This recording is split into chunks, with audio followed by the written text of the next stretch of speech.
Violência política, discurso e massas. O caso Charlie Kirk. Neste vídeo nós vamos abordar o tema envolvendo violência política. A priori, nós já avisamos que aqui nós não endossamos, nem mesmo relativizamos qualquer forma de violência contra qualquer pessoa de qualquer espectro político. O ponto de partida é o brutal assassinato sofrido por Charlie Kirk, influenciador, conservador norte-americano, apoiador do presidente Donald Trump.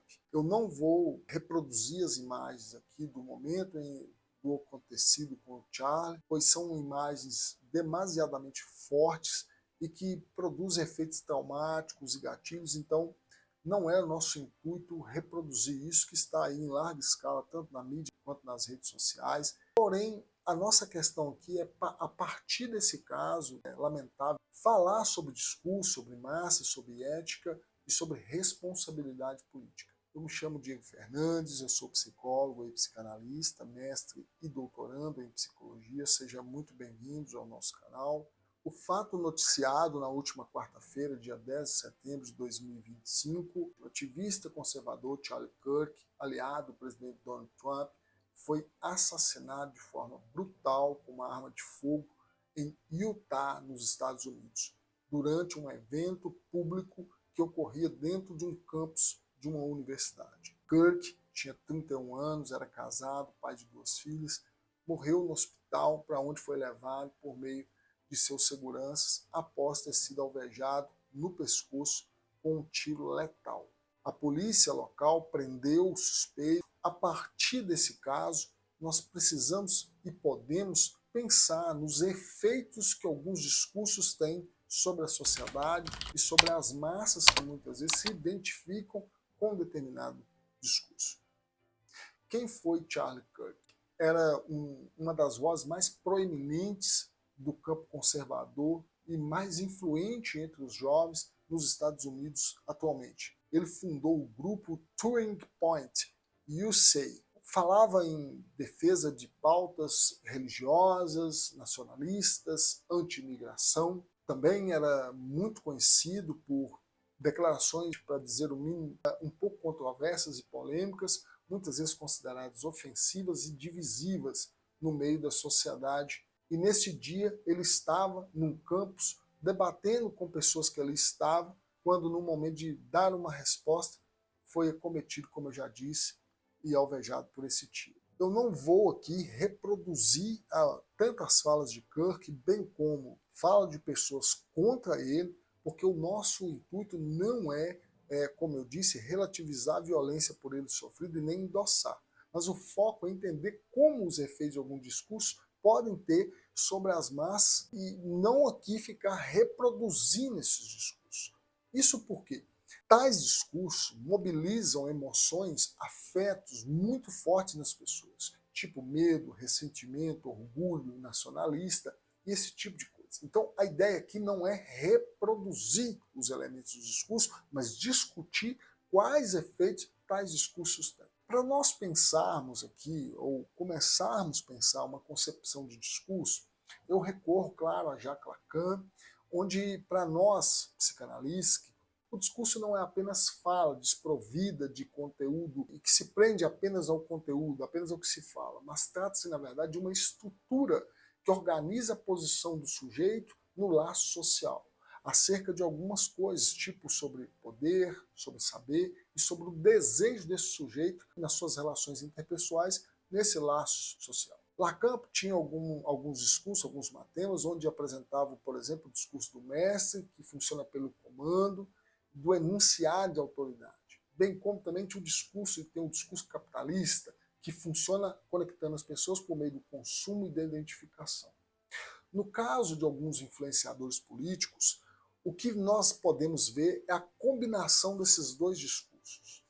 Eles produzem uma espécie de identificação coletiva, dão sentido de pertencimento a essas pessoas e oferecem um inimigo em comum para elas. E assim, muitas pessoas, como eu falei, se conectam no laço social a partir das identificações e sustentações desses discursos. A partir dessa concepção que nós temos aqui do discurso, agora nós podemos recorrer a Sigmund Freud e pensar num texto que ele escreveu em 1921, Psicologia das Massas e Análise do Eu. Para Freud, o líder substitui uma espécie de ideal do eu para o grupo. As pessoas identificam-se com o líder e entre si, formando então uma massa coesa. Nesse caso da psicologia das massas e análise do eu, o laço não é racional, mas ele é afetivo. Assim, o discurso do líder pode reduzir a crítica e ampliar a ação coletiva, que é muito comum quando nós vemos pessoas em massa, como elas funcionam. E os discursos, como eu falei, sustentam o laço social. E aqui nós precisamos começar a pensar a ética do discurso e agora com o uso das redes sociais. Porque diante disso, nós temos que pensar se a ideia de liberdade de expressão, que era uma das defesas de Charlie Kirk, por exemplo, isso não pode ser tomado como sinônimo para se incitar o ódio. E esse problema não é novo. O filósofo Karl Popper, na Sociedade Aberta e Seus Inimigos, hoje eu vou indicar bastante livro. Esse vídeo não é para quem está com pressa, E ele aqui fala do paradoxo da liberdade. Segundo Karl Popper, tem 2 volumes, esse aqui é o 2º volume, Hegel e Marx. Segundo Popper, liberdade ilimitada pode levar à destruição da própria ideia de liberdade.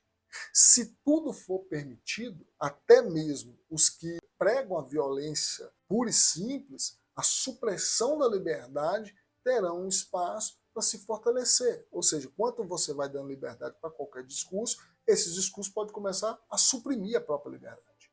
Em outras palavras, tolerar os intolerantes pode levar ao fim do que nós entendemos por tolerância. Esse dilema que Popper já discutia no pós-guerra, hoje retorna com muita força, como eu disse inicialmente, nas redes sociais. Os algoritmos que favorecem o discurso de ódio polarizado criam um risco de corroer os próprios fundamentos democráticos. Assim, a questão ética política é como que a gente faz para equilibrar? Porque as plataformas e as instituições também são responsáveis por aquilo que elas mesmas veiculam e possibilitam a expansão disso. O filósofo Austin já dizia que as palavras são atos. Elas não apenas descrevem o mundo, mas elas podem agir no mundo. E esse agir aqui pode ter efeitos muito graves, muito danosos, se não dizer letais. Esse tema em especial, ele me toca muito pessoalmente. Isso porque eu escrevi na minha dissertação de mestrado, a qual eu intitulei e terminei ela em 2021, de processo de subjetivação e a experiência política de jovens no Brasil. Ou seja, sempre me interessei pelo debate político, sobretudo por debate de como os jovens, universitários especificamente, têm se formado nos últimos anos, têm sido subjetivados, especialmente no que tange a polarização política. E Kirk morreu justamente numa universidade, debatendo com universitários.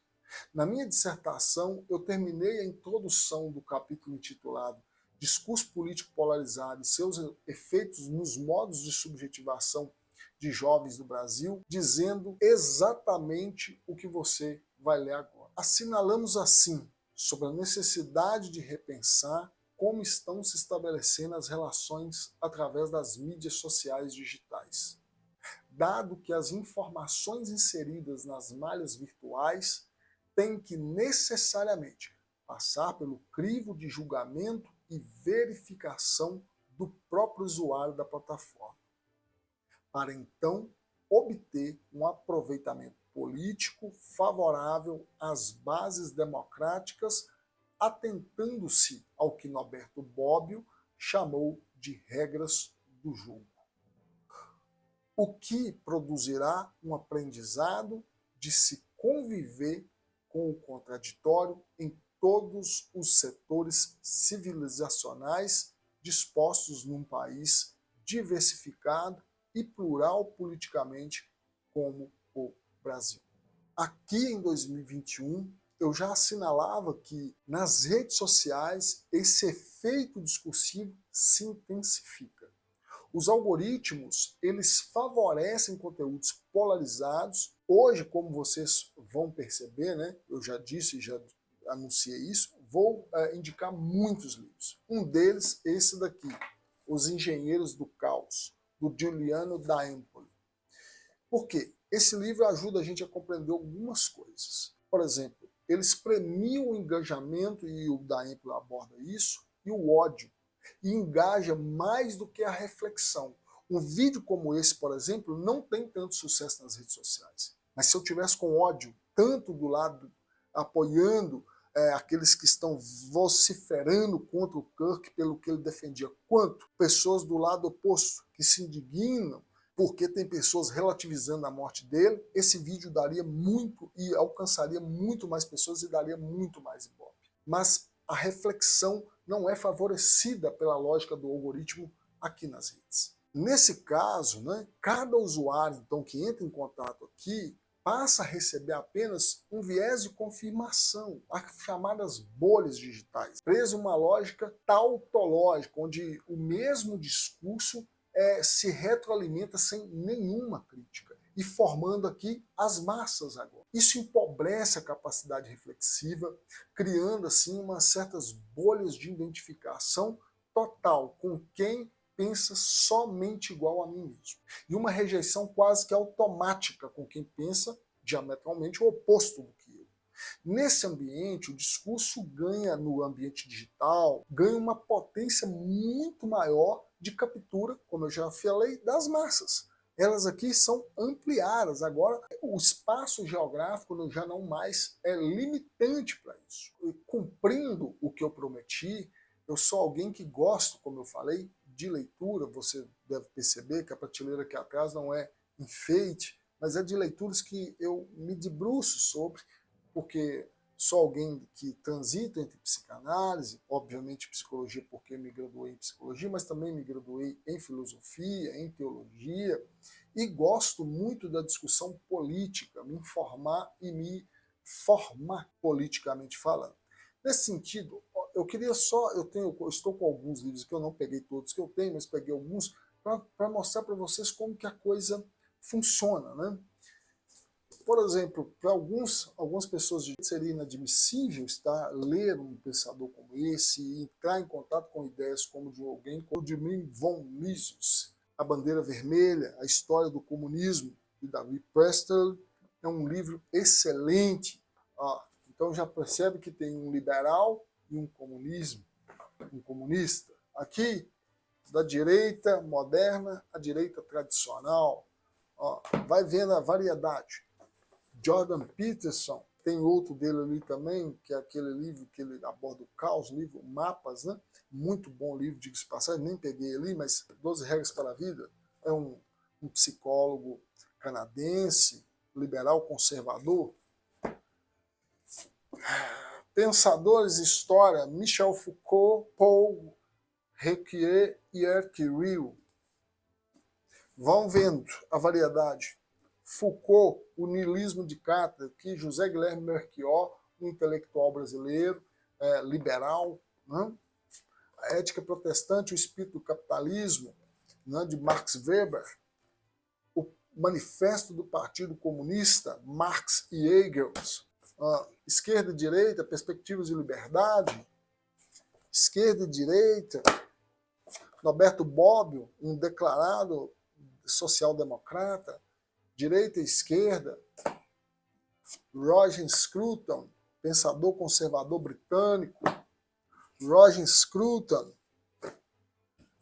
Adam Smith, o pai do liberalismo, como todos conhecem, Russell Kirk, esse aqui, por coincidência, tem um sobrenome de quem é o disparador do nosso vídeo de hoje, Edmund Burke, reflexões sobre a Revolução na França, daqui que origina a concepção de conservadorismo britânico, né? A partir dos pensamentos desse pensador aqui irlandês. Aqui é o Russell Kirk abordando Edmund Burke, como eu falei, o pai do conservadorismo, e o Russell Kirk é um conservador americano, norte-americano. Mike Oakeshott, que aborda aqui a política da fé e a política do ceticismo, vai vendo. Aqui questões sobre economia política, mas as origens da herança do maior duelo econômico da história, Hayek e Keynes. Mais uma vez, Norberto Bobbio, O Futuro da Democracia. Mais uma vez, José Guilherme Melchior, Liberalismo Antigo e Moderno. Theodor Adorno, ligado ao pensamento da Escola de Frankfurt. Os intelectuais da sociedade, Thomas Sowell, economista liberal. Olavo de Carvalho, sim, se quer contrapor os argumentos, tem que ler o autor, não só ficar no WhatsApp, não só ficar no X, antigo Twitter, tem que ler Olavo de Carvalho mais uma vez, Conflito de Visões, mais uma vez, Thomas Sowell, Da Democracia na América, livro conhecidíssimo de Alex Tocqueville, e, mais uma vez, Russell Kirk. Esse aqui é um clássico, A Mentalidade Conservadora. O que é que eu queria mostrando para vocês esses livros? Que você precisa se expor ao pensamento contrário. Eu queria só terminar com esse aqui. O Capital, de Karl Marx. Pois bem,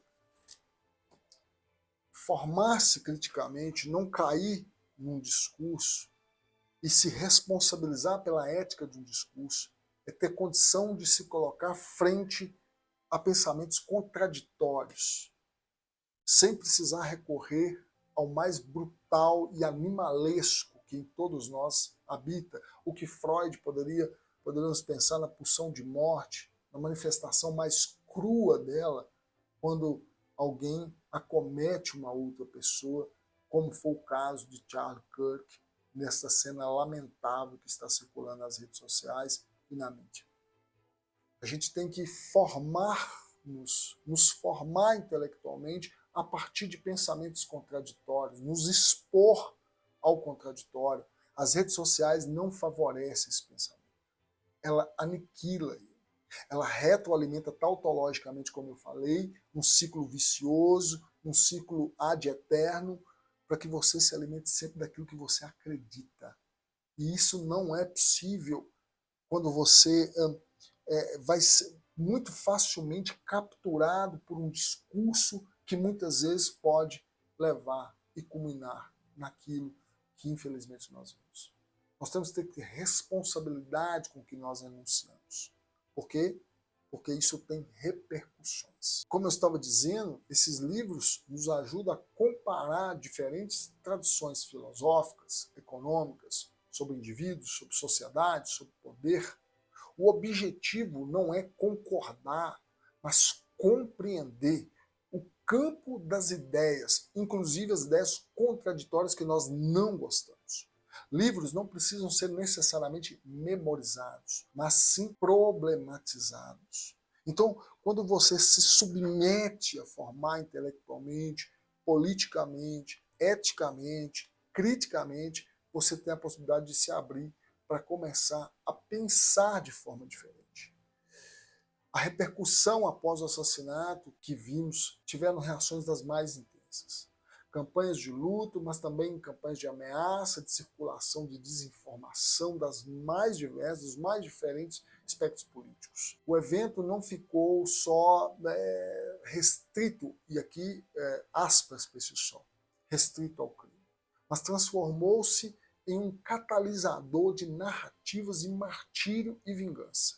Uns o colocam e querem canonizá-lo como um mártir conservador. Outros o querem colocar no campo de um extremista e que merecia o que aconteceu com ele. Em resumo, o caso de Charlie Kirk mostra como discursos polarizados moldam, capturam as massas, os afetos coletivizados. Lacan e Freud, e por isso eu quis trazer esses dois autores, que é por quem eu mais verso por aqui, nos leva a compreender como as massas se identificam e como elas também se movem a partir dos discursos.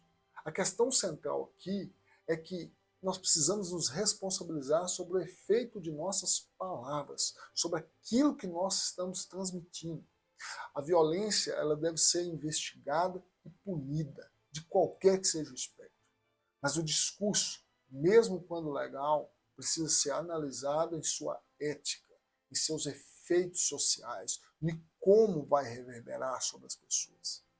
Se queremos sociedades democráticas, precisamos então cuidar não apenas do que dizemos, mas também de como isso ressoa sobre as pessoas para quem dizemos. Aqui, com consternação, eu termino esse vídeo dizendo a você que ficou até aqui, muito obrigado, mas sempre muito cuidado com os discursos que você tem se submetido a escutar, pois eles geralmente não são despropositados. E com certeza, infelizmente, o efeito de muitos, inclusive, pode ser letal. Um abraço e até mais.